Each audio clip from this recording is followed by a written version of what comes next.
നിങ്ങൾ just statistics ഒന്ന് പരിശോധിച്ചു കഴിഞ്ഞാൽ വീട് വെക്കാൻ പോകുന്ന ആളുകളിൽ 65% ആളുകൾക്കും വാസ്തുപ്രകാരം ഉൾപ്പെടുത്തിയിട്ടുള്ള ഒരു വീട് നിർമ്മിക്കാനാണ് താല്പര്യം എന്നുള്ള കാര്യങ്ങൾ നിങ്ങൾക്ക് മനസ്സിലാക്കാൻ സാധിക്കും.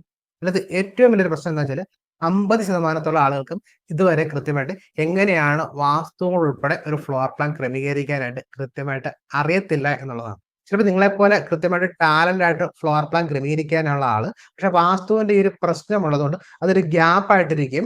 ക്ലയന്റ് വാസ്തുവും കൂടെ നോക്കുന്ന ആളുകളിലേക്ക് പോകുമ്പോഴത്തേക്കും നിങ്ങളുടെ ശരിക്കുള്ള ഇതിലേക്ക് എത്താൻ സാധിക്കാതെയും വരിക എന്നുള്ളതാണ് ഏറ്റവും വലിയൊരു പ്രശ്നമായിട്ട് കാണുന്നത്. ചിലപ്പോൾ നിങ്ങൾ വാസ്തു പഠിക്കാനായിട്ട് കുറെ ശ്രമിച്ചൊക്കെ നോക്കിയിട്ട് പരാജയപ്പെട്ട് കാണും. ഇത്ര സമയമൊക്കെ എടുത്തിട്ടും കൃത്യമായിട്ട് മനസ്സിലാകുന്നില്ല, നിയമങ്ങൾ മനസ്സിലാകുന്നില്ല, എങ്ങനെയാണ് ഫ്ലോർ പ്ലാൻ വരയ്ക്കുന്നത് മനസ്സിലാകുന്നില്ല. അതുകൊണ്ടുള്ള പ്രശ്നങ്ങൾ കൊണ്ട് മാത്രം നിങ്ങൾ നിർത്തിയ ആൾക്കാരാണെങ്കിൽ നിങ്ങൾക്ക് ഞാനൊരു കൃത്യമായിട്ടുള്ള ഒരു ഗൈഡൻസ് എങ്ങനെയാണ് ഇപ്പൊ നിങ്ങൾ ചെയ്യുന്നതിനേക്കാളും പകുതി സമയം കൊണ്ട് സിമ്പിൾ ആയിട്ട് തുടക്കക്കാർക്ക് വരെ മനസ്സിലാകുന്ന രീതിയിലുള്ള ഒരു മെത്തേഡാണ് ഞാൻ പറഞ്ഞുതരാൻ പോകുന്നത്.